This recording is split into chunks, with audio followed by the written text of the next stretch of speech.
Good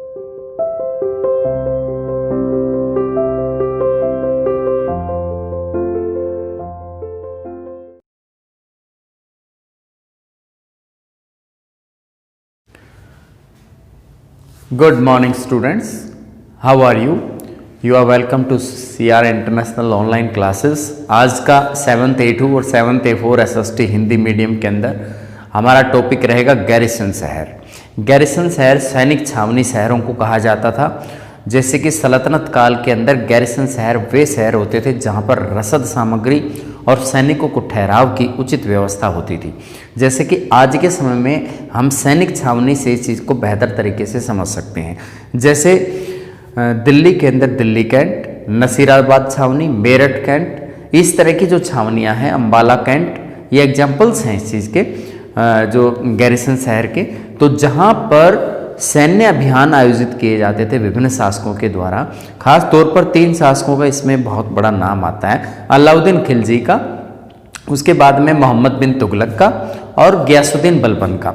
इन तीनों ही शासनकाल के दौरान, इन तीनों सल्तनत शासकों के शासनकाल के दौरान बड़े बड़े सैन्य अभियान आयोजित किए गए थे।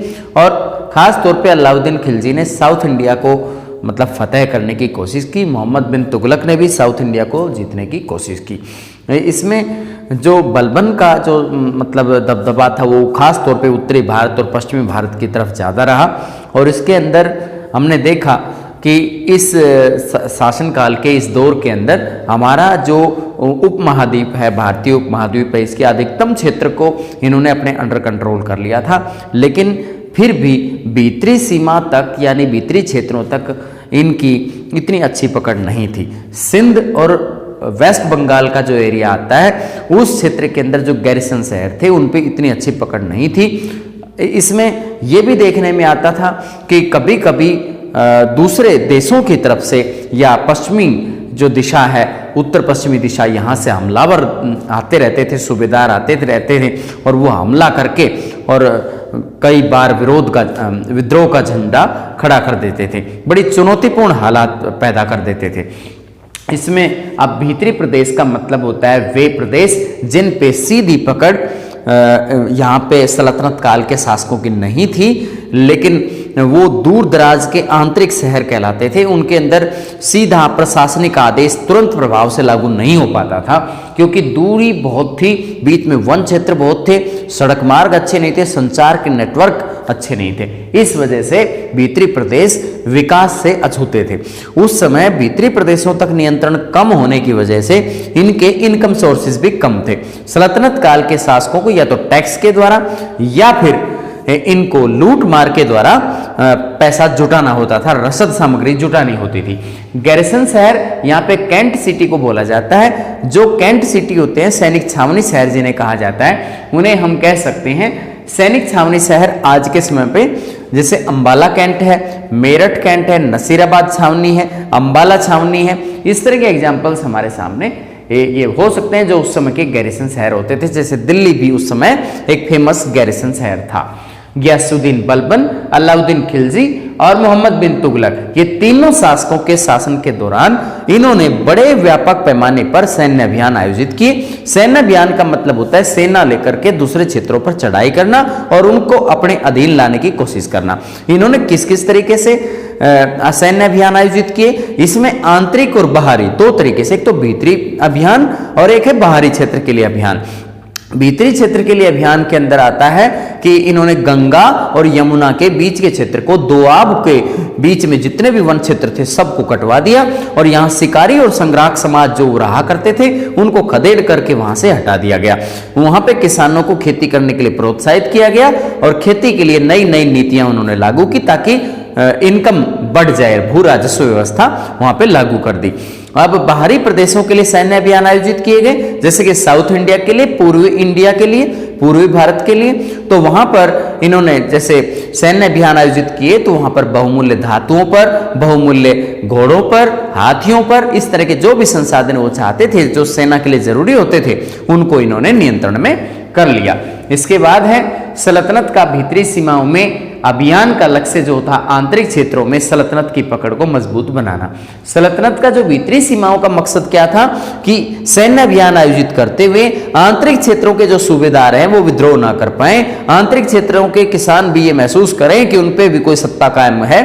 तो इस तरीके से इन्होंने आंतरिक क्षेत्र में इस तरह के सैन्य अभियान आयोजित किए। व्यापार मार्गों की सुरक्षा के लिए दुर्गबंदी या किलेबंदी, लोगों की सुरक्षा के प्रबंध करने के लिए, व्यापारियों की सुरक्षा का प्रबंध करने के लिए ये लोग व्यापार खुद भी करते थे। सल्तनत काल के शासक भी व्यापार करते थे, यानी सरकारी क्षेत्र पे व्यापार को बहुत ज्यादा प्रोत्साहन दिया जाता था।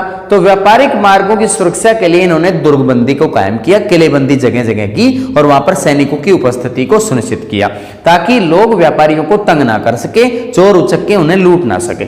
अलाउद्दीन खिलजी ने दक्षिण भारत को लक्ष्य करके सैन्य अभियान आयोजित किए। सूबेदार और प्रशासक मुकदमों में फैसले सुनाते थे। अलाउद्दीन खिलजी का ध्यान उत्तरी भारत की बजाय दक्षिण भारत के अंदर अपने विस्तार को ज्यादा बढ़ावा देना था, क्योंकि वहां पर बहुमूल्य धातु जो कि कर्नाटक के अंदर कोलार की खानों से जैसे सोना मिलता है तो उसको ये प्राप्त करना चाह रहा था। उस समय के सूबेदार जो कि सेना के अंदर बड़े पद पर काम करते थे और जो एडमिनिस्ट्रेटर होते थे, प्रशासक, उन्हें मुकदमे सुनने का और डिसीजन करने का पूरा पूरा हक दिया गया था, यानी न्यायपालिका का काम भी यही करते थे। और इस दौरान इन्होंने इसमें यह भी बताया कि ये भू राजस्व को कलेक्शन करने का काम भी करते थे, टैक्स कलेक्ट करने का भी काम करते थे। सैन्य अभियानों के अंदर इन्हें मिलता क्या क्या था?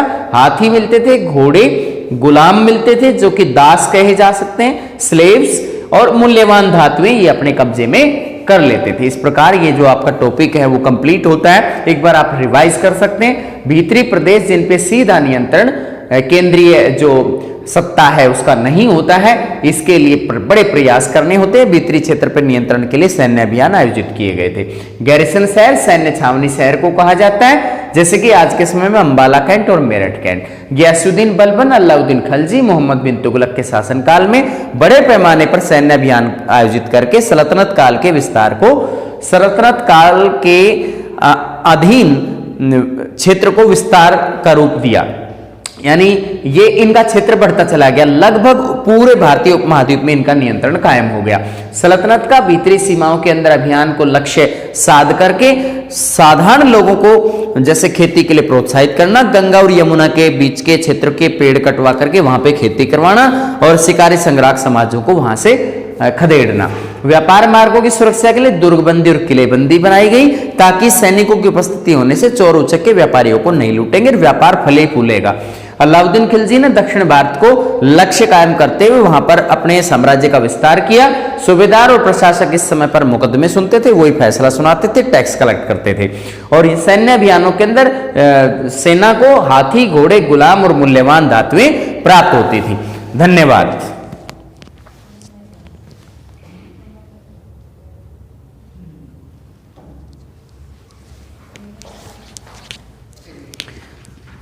इसमें हम देख सकते हैं कि जो भीतरी प्रदेश है ये वह प्रदेश होता है जिस पे बाहर के जो सैन्य अभियान है उसका नियंत्रण प्रॉपर तरीके से नहीं हो पाता है। इसको जरूरत होती है, जैसे सेना अगर बार बार सैन्य अभियान करेगी तो वहां पर उनको लगेगा कि हमारे ऊपर सत्ता कायम कर रहे हैं। और जो गैरिसन शहर है इसको हम लिख सकते हैं प्रॉपर तरीके से, ये साफ दिख जाएगा आपको, जो है cantt, CANTT, cantt, cantt city, cantt city बोल सकते हैं इसको हम। सैन्य छावनी शहर ये है। इस समय पर सैन्य छावनी शहर बहुत ज्यादा बनाए गए थे, जैसे मेरठ है, दिल्ली है और अंबाला है, ये आज के समय के सैन्य छावनी शहर कहला सकते हैं। गियासुद्दीन बलबन जिसने लौह और रक्त की नीति के तहत शासन किया। अलाउद्दीन खिलजी जिसने आर्थिक सुधार लागू किए। मोहम्मद बिन तुगलक जो कि पढ़ा लिखा मूर्ख था लेकिन उसके डिसीजन बहुत ही अच्छे थे, लेकिन कुछ डिसीजन में उसको विफलता भी हाथ लगी। सल्तनत का भीतरी सीमाओं में अभियान का लक्ष्य जो रहता है आंतरिक क्षेत्रों में सल्तनत की पकड़ को मजबूत बनाना था ताकि लोग ये समझे कि हमारे ऊपर भी केंद्रीय सत्ता शासन कर रही है। व्यापार मार्गों की सुरक्षा के लिए दुर्गबंदी का काम किया गया, किले बनाए गए और उन किलों के अंदर काफी पर्याप्त मात्रा में सैनिकों की उपस्थिति कायम की गई। अलाउद्दीन खलजी जो है दक्षिण भारत को लक्ष्य कायम करके हुए सैन्य अभियान उसने आयोजित किए। सूबेदार और प्रशासक का काम न्यायपालिका की तरह का होता था, टैक्स कलेक्ट करने का काम भी ये करते थे। सैन्य अभियानों के दौरान सल्तनत काल के शासकों को हाथी मिलते थे, घोड़े, गुलाम और मूल्यवान धातुएं मिलती थी। धन्यवाद।